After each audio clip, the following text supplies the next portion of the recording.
Welcome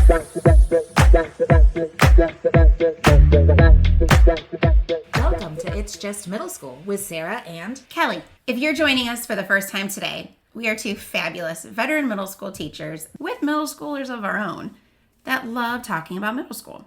Our passion is to support parents and educators in understanding the middle school years through research, experience, and casual conversation. If you're returning to our show, welcome back. Let's jump into this episode's buzzword, student leadership. What are the benefits of student leadership? What does student leadership look like in practice? And is it possible for every student to be a leader? That was so brag. What's brag? I have no idea. Scenario 1, parent perspective. My son is an athlete and does well in school, but I notice that he has a lot of friends in middle school. It is almost like he has this unspoken charisma. His friends are always interested in what he seems to think and say. And as much as he does well academically, he seems to get into a lot of trouble over stupid stuff. One time the principal called me in because he took someone's computer and placed it in another kid's locker. Like, why? How do I steer him to be a better influence on his peers? Or, from the teacher perspective, so-and-so's son seems to get in a lot of trouble. I can always count on him to share his voice in class. He is an excellent speaker, and his peers generally listen to what he has to say. And it is entertaining. He was the only child out of his grade to think about breaking the fourth wall in his speech project. It was refreshing. He has a natural gift of gab, so why is he getting in trouble so much? He is so smart. I wonder if there's a way this untapped energy can be channeled. Scenario 2, parent perspective. We were at a parent gathering the other day, all abuzz about homecoming week. A couple of the parents were reminiscing about their days at the school, and one thing led to another, and we were thinking about the dress-up days that we loved growing up. We had a whole list of 20 ideas. Some of the parents pitched the ideas to the school board, and we were set, all excited to share school spirit with our children. When the list of spirit days came out, I waited with anticipated breath at my child's reaction, except they didn't react. They didn't seem to care. Or, from the teacher perspective, the Parent-Teacher Association came out with a list of spirit wear for homecoming week. Who has a cape in their closet these days? Really? Superhero cape day? Ugh, who comes up with this stuff? Doesn't anyone know the main reason for superhero deaths is cape related? And now that I'm thinking about it, how many students are just going to be yanking on each other's capes through the hallways, smashing in doors, hiding it in lockers? I mean, I'm dreading coming to school. Oh, maybe I'll take a sick day. Or, from the student perspective, my mom just told me the spirit wear for next week, capes, so lame. Why don't adults ever listen to us kids? Middle school is the perfect place to begin developing the skills of leadership. Students come in from elementary school and they immediately all of a sudden have a bunch of opinions and thoughts and wonderful insights about the world. And then they also have some contradictions and belief systems that they're coming into play and they're wrestling with as well. In our scenarios, Kelly, what do you think is our big takeaway? Have you ever experienced those scenarios in your teaching? Oh, definitely. Scenario 1 probably resonates the most in what I see is just students not knowing what to do with the leadership potential that they have. They don't understand how influential they can be as middle schoolers. And I joke and I like to call this like to use the Uncle Ben theory in this, which says kind of like, with great power comes great responsibility. From Spider-Man. Yes, from All right. Spider-Man. Because so many kids don't even realize that the power that they hold. And in middle school is a great time where we can try and mold those into positive outcomes in how to be positive, effective leaders rather than just going through their day, like in the scenario, causing mischief is kind of what was going on. Yeah. And I like in the scenario too, I know I have experiences with the learning journey with parents as it is a student, because the students now have voice. They do crave having validity in their voice. Yes. Like their voice matters. And in middle school, going from elementary to middle school specifically, we go from a very supportive environment where we're fabricating as adults this experience for students. And then middle school students want to take a little bit more ownership of that experience. They just don't know how. Exactly. So I think this is a really important topic to cover today, and I'm very excited about what we're going to explore in our conversation on student leadership. And now for a wee bit of research. Leadership is the art of mobilizing others to want to share in the want to struggle for their shared aspirations. We really liked that definition of leadership as defined by Jim Kouzes and Barry Posner. They're the authors of the Student Leadership Challenge, the 5 practices in becoming an exemplary leader. And they talk about 5 main practices or principles that are shared by those leaders. And these are things that we really want to encourage in our middle school students. Modeling the way, inspiring a shared vision, challenging the process, and middle schoolers do that very, very well. They to be able to enable others to act, and there's that challenge for the shared aspirations, I feel like. And then encouraging from the heart. What do you think about that?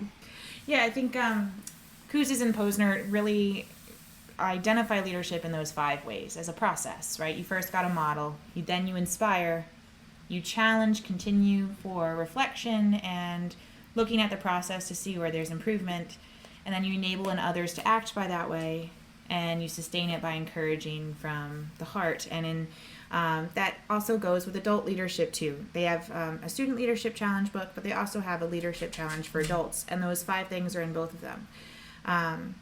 What I like about their 5 practices is that it sets a guideline. You talked about scaffolding earlier. They're very tangible. Mm-hmm. These 5 practices that they list out, they're very tangible, and I think they're very obtainable for middle school students to see, to practice, to enact on. And I also love one of the phrases from their book, or quotes from their book. It says, "Leadership is not about personality, power, or privilege. It's about behavior." I love that. And so this idea of if you have a pulse of student leadership within the middle school, you have the possibility of creating a culture, shifting behaviors into how you want to see students evolve and be their best self, their best student. And so I think that leadership possibility, or framework of leadership, can enable shift in more positive behavior and positive culture for the whole school. And I like the statement, particularly in this, is about the personality piece, because I do feel like some middle schoolers are like, well, I'm not very outgoing, I can't be a leader. Yeah. I'm too quiet to be a leader.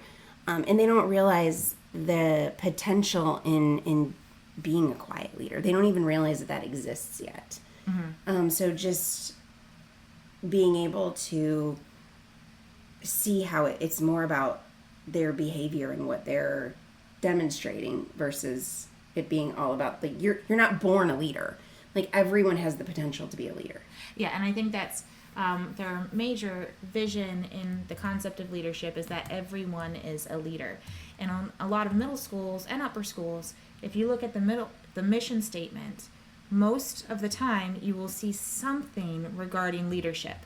And if it's a school that is saying that they're going to cultivate leaders, then that's a school that believes everyone is a leader. Everyone is capable of leading.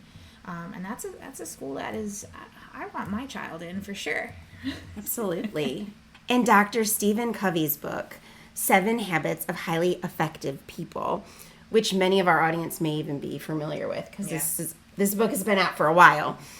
But he focuses on 3 habits of independence, management, planning, organizational skills, those kind of things. Then the next 3 habits focus on interdependence. These are like the conflict resolution skills, communication, dealing with diversity, problem solving, teamwork, really focusing on working with others and how that can look. And then the final one is how all those coordinate together. Dealing with sustainability and balance, creating a whole person. And I think that goes with the leadership challenge, because essentially the first part is figuring out what you want to do and what your vision is, and then reaching out to others to find that shared vision, and working through a lot of those skills from Dr. Stephen Covey in conflict resolution, communication, and working with others at different perspectives and different points of view. And as a middle schooler, that is exceptionally hard. But it is also really needed. Exactly, which is one of the things we talked about in our earlier episode of executive functioning, where they're still learning a lot of these skills. So that's why it's so important in the middle school world that we scaffold these pieces of knowledge that they need, because they don't come to us knowing these things. Exactly. And sometimes I think there is a fear of allowing students to take the lead, particularly in middle school, because there is the knowledge that they are learning, and there's that, well, what if they don't succeed? They don't succeed. What if their feelings get hurt? Yeah. In Dr. What if they lose? Yeah. What if they lose? What if they fail? What happens? In Dr. Yeager's piece, 10 to 25, about student leadership, he mentions 3 mindsets. One, the enforcer mindset. The second one, the protector mindset. And the third, the mentor mindset. And essentially, it's this idea of, if you're in the enforcer mindset, you are enforcing rules, right? You in the protector mindset, you are saving students, and in the mentor mindset, you are modeling. And I think with his book, he really reflects on how mentor mindset in the ages of 10 to 25 is really preferred, because students really do their best when they see what the best looks like, when that model is there, and then they have that encouraging support to shift, change, restructure things. And I think that's where student leadership guidance comes in as well. And Kelly, you have a lot of experience with student leadership. What has been your joy in developing student leaders in your role that you've tackled? I love when they figure out that they have power.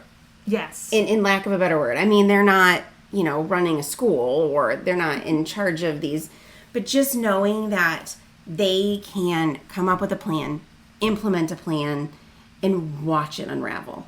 Right. And that is a really fun part. Or just when they suggest something and you tell them, that's a great idea. How can we do that? And then they start coming up with the ideas to make that happen. They're just watching their confidence grow in different student leadership positions is really, it's really fun. And I think their grit, their sense of resiliency continues to grow as well when they get these opportunities of leadership. When a student plans and then they see it not come to the way they want it to come because other voices are coming in, that's really tough. And to be able to pivot, or to be able to be agile enough in their thinking that they can take what's been said or take those criticisms and morph it into something even better than they initially thought. The key word is better, and believe that it's better. And so that showing how leadership is not just about doing what you want to do, but doing what's in the best interest of a given community. Right. And I think that definitely develops grit and resiliency in students that other programs or other pieces of the school don't quite get to in the same way as a leadership program might. Kelly, what leadership programs have you been involved in, and what do you think is the most successful one that caters to this idea that everyone's a leader? I think currently, well, we're still in phases of it, and may have heard me mention it in previous podcasts, is we are tackling having a house system. Woo! And Harry Potter house. Yes, systems. Like the Harry Potter house system are not the same houses, but it's that same concept of where everyone has a common goal, and we are striving to, create just places where kids can feel connected. And in part of that connection is trying to develop missions, like work with our mission sponsors in growing a service project.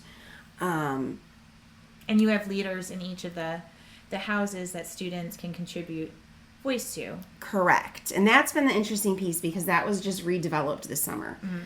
So we are still in the trial and error stages, really, of that.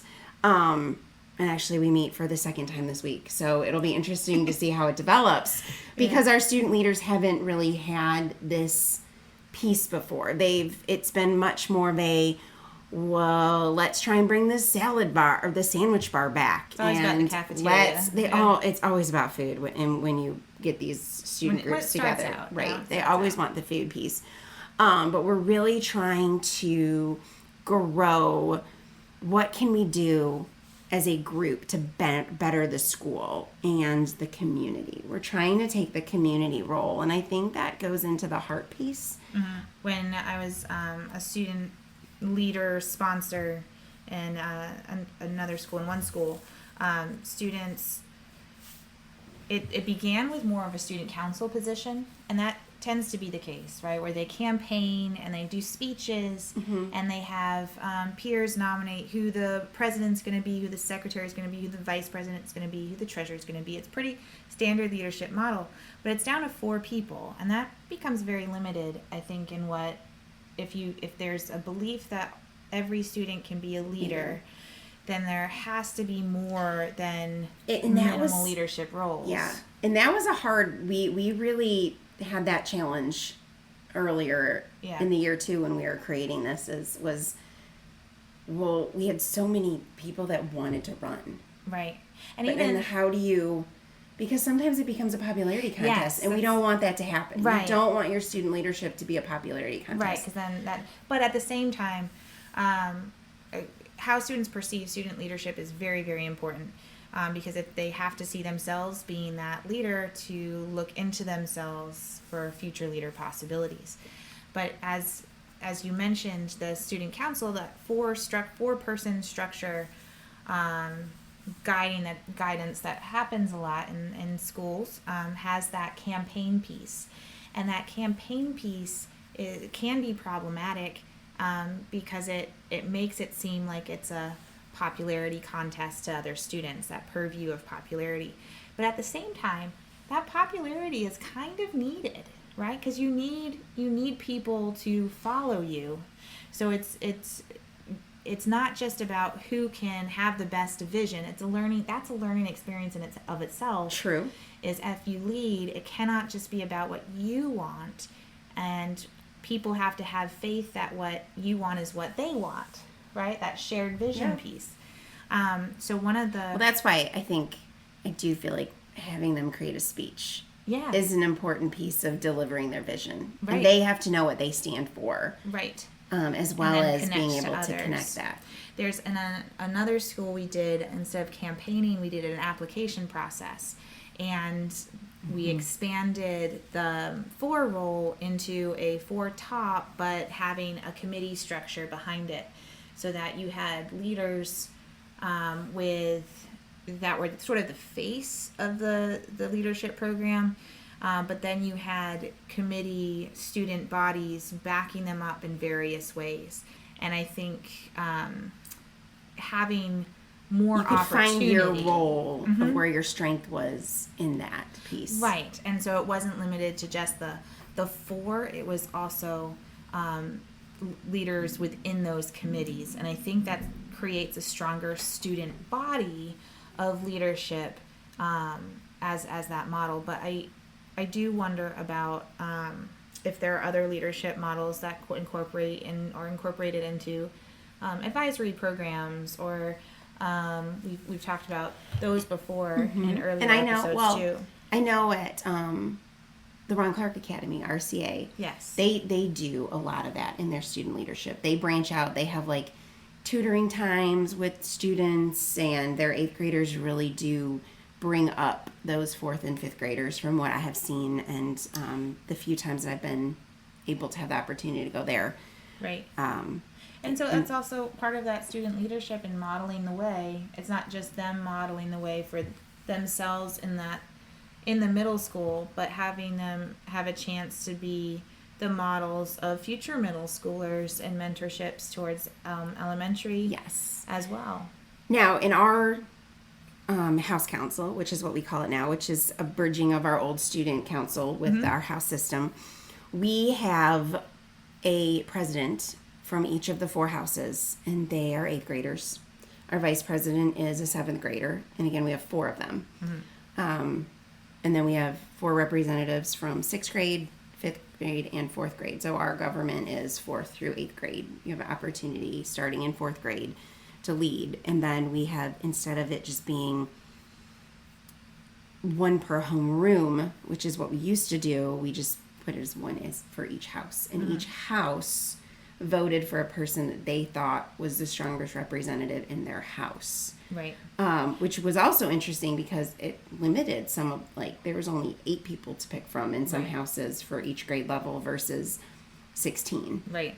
But then it kind of restricts that popularity to a degree because it's what that community sees as leading them. Right. And since it's smaller than it. And we really represented it this year as a pick someone who you think will strongly lead your house. Right. And we were able to come at it with, we really were able to focus on some characteristics that we may have not emphasized in the past, or I felt like it was just assumed in the past. Right. What we were hoping kids voted for and looked for. So I did like that I felt like there was a different twist this year because we were creating it. That we really put a different emphasis on it. And then moving forward, we would like the students to kind of explain what they think. Like, what should next year look like? What were your thoughts?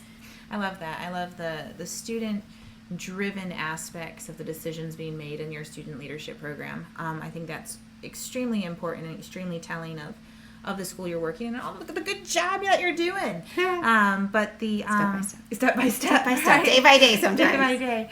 But I think that's a big shift for a lot of adults to fathom, is that switch to student-driven style of teaching, instructing, and of modeling. It is challenging for myself and some other adults because we sometimes want to make sure we have the meeting completely planned. Right. And we know can't what's now. going to happen. We know what's going to happen Right. based on our experience. We know that this adult or this group or this organization might be not as persuaded in that shared vision, easily persuaded in that shared vision. Mm-hmm. But I think it's really important for students to go through that process, though, as leaders and learning to be leaders. Because, again, it's when you're in middle school, the idea is, well, if I have a voice, it's all about me, all right? And that learning to lead is really knowing that there's so many different ways to take leadership, first off, but the strongest one is leading. If you're going to lead others, then you have to think about others, and it becomes not about you, but about that shared vision. And I will say that's been pretty fun to watch, too, in some of my 8th graders. Yeah. Watching the shift. Because I don't know, had we just opened it up and said, there's one 8th grade president over student council this year, if the same people would have been picked. Right. Or if even the top person would have been one of those 4 Right. that are on it now. And I've seen in that limited model of student council or a smaller governing body where students have this idea, but it fails miserably because they don't know the incentive or the motivation of their peers. They're not quite connected to their peers in the way that they think they are, or the idea might not be resonating as much, and so they give up really easily. And I think when you have a committee, you have that peer support to back up those ideas, and you have the feedback needed to keep it going and keep it alive and constantly being tweaked. Right. And you really have to find the staff that is good at that. That's hard. That is hard. Like we said, it's hard to find that student-driven mentality or mindset, that mentor mindset that Dr. Yeager talks about is really difficult to find those that are ready to experience that process with students and to guide them and mentor them, because we always want to take the lead. We always want to take control, because we do foresee those problems ahead. Right. But sometimes the students have to see it first and experience it. And sometimes they can come up with solutions that we don't even think about. Correct. And that's the joy I find in working with student leadership groups and sponsoring them and coordinating them, is that if you give the opportunity to students to take the lead as young as 10, 11, and 12, even as young as middle school students are, they will surprise you. They really will.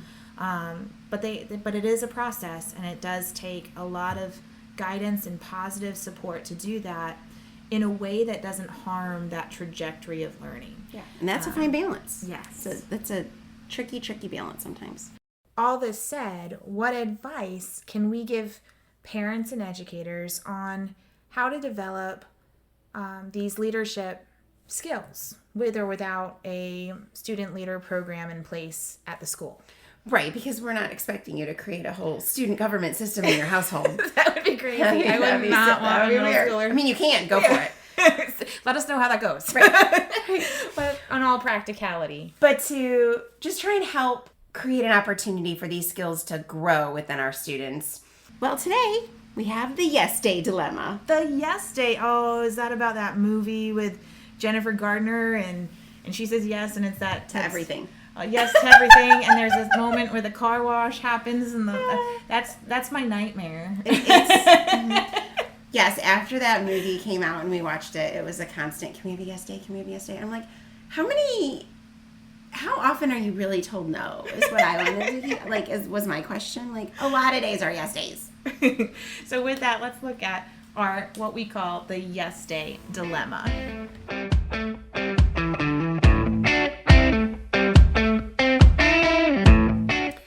So for those of you not quite familiar with the Yes Day movie concept, it is the idea where, given some restrictions and limitations, as parents, you are not allowed to say no to the ideas that they come up with for a whole day.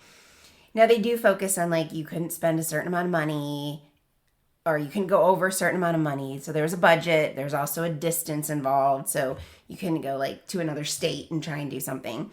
So it's this idea of creating yeses in an environment that everyone has sort of agreed on. Right. But it's creating the ideas of letting them lead and giving them the opportunity to lead. You are not planning everything as a parent. They have to take the initiative to create it, come up with the concepts, and really lead in the activities. And we're going to mention some activities in just a second to kind of help guide, but the allowing the yes as a parent is really important, because then you model what it means to follow as well, and model leadership from a different angle. You model essentially the behavior you want your children to see when everyone is on sort of the same playing field, same level. So some opportunities to experiment this new context of handing over the reins without blowing up into a whole yes day. I know that I have, for me, a yes day is not, I'm scared of a yes day. We would probably have to start with, like, a few yes hours. Yes. Like, I don't think we could jump into the whole thing indefinitely. Like I had mentioned the car wash earlier. If my children thought of one of those activities to roll down the windows as we're going through a car wash with all our goggle gear in place, I would be mortified. Like, that destroying property. It would be destroying. We would have to throw that limitation in there. The car after. So you have to think of what your limitations would be. Like, right. What are hard no's that could not occur? Like, those are things you'd have to talk about beforehand. Right. But some things that are pretty feasible to do in baby steps, I think. Or if you were like me, that I'm totally a concern freak regarding cleanliness and anything that requires money being thrown that doesn't need preventing money to be thrown elsewhere. An escape room is a really cool idea to bring the family to and have your child kind of lead the whole family to finding the clues within an escape room. Have you ever done an escape room, Kelly? Yes. They're really fun. They are very, very fun. I think it would be challenging too, because I am the type of person that wants to like step in and do it all. Right. So taking the step back would be an actual good exercise for myself as well. And then kind of coaxing if you already know where the clues are headed, yeah. you can kind of give, well, I wonder if, like the I wonder statement is really helpful to guide to, I wonder what this means. Have we done this already?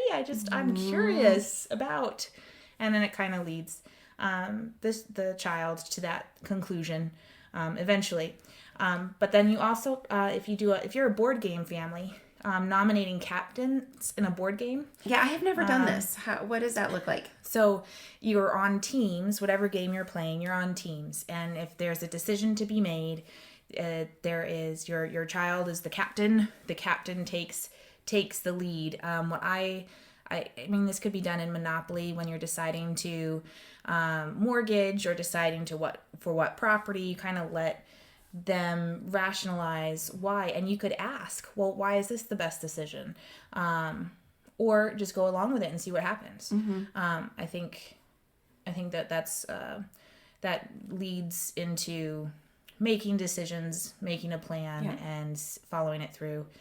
Another opportunity would just be creating the meal plan for the week, or giving them the opportunity to cook alongside you, and should we do this or should we do that? Or have them cook with your watchful eye over the stove. Yes. There are, just be prepared for chicken fingers and French fries every night, of course. But I think, I think it's really neat when children take the lead on either it's planning meals or making meals. That way they have a voice in what's being done and at home and what they're eating.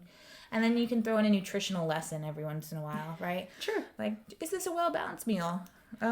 Ice cream for dinner? I'm not entirely sure if this works. This works. Yeah. Could also be a good idea on budgeting. Yeah.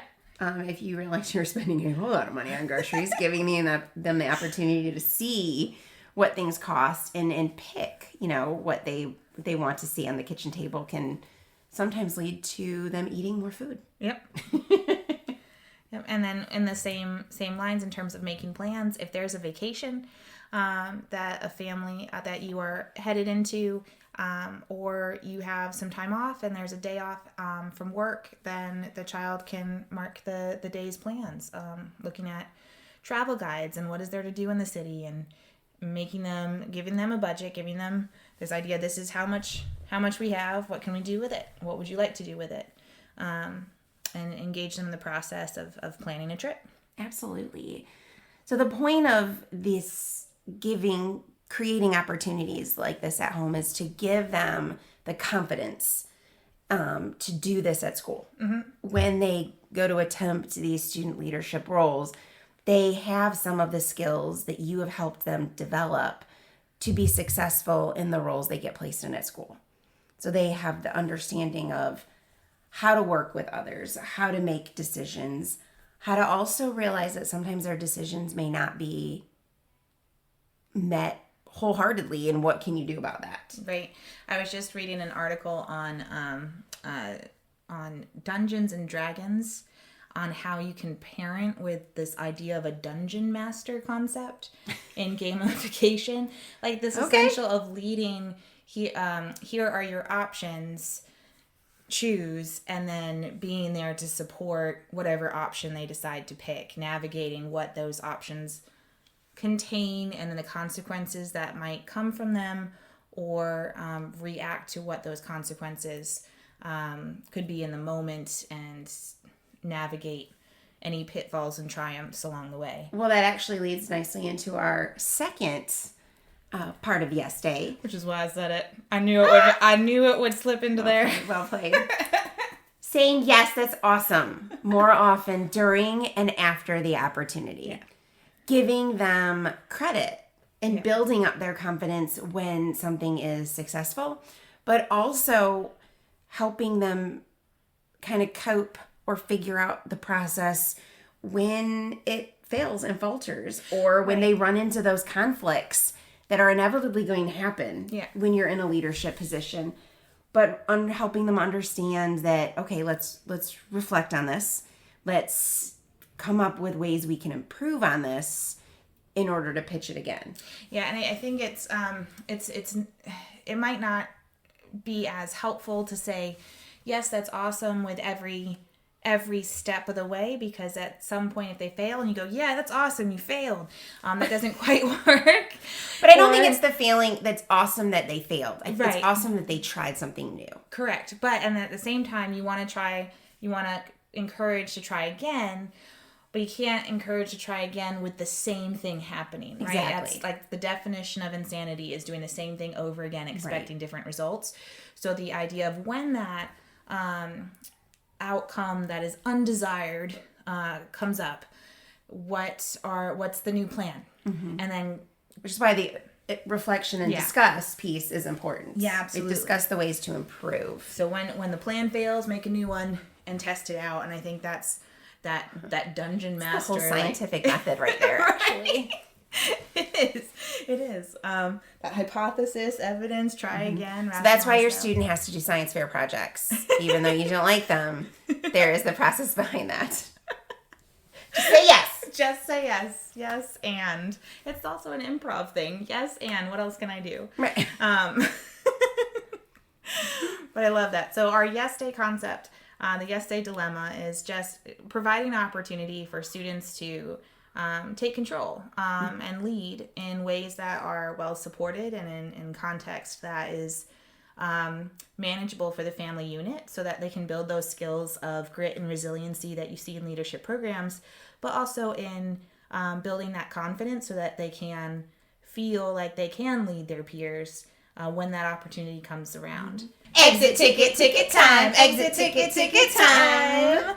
It's just middle school. Student leadership programs are beneficial when they have opportunities to model the way, inspire a shared vision, when students get to challenge the process, or enable others to act, and encourage from the heart. It's just middle school. Successful student leadership gives students a voice in the decision-making process that strives for the well-being of others. It's not just self-fulfillment. And it's just middle school, where every student can truly be a leader. Thanks so much for tuning in and allowing us to once again share our passion for middle school with you. Hope you enjoyed this episode of It's Just Middle School with Sarah and Kelly. Join us next time for the debatable topic of homework. Dun dun dun!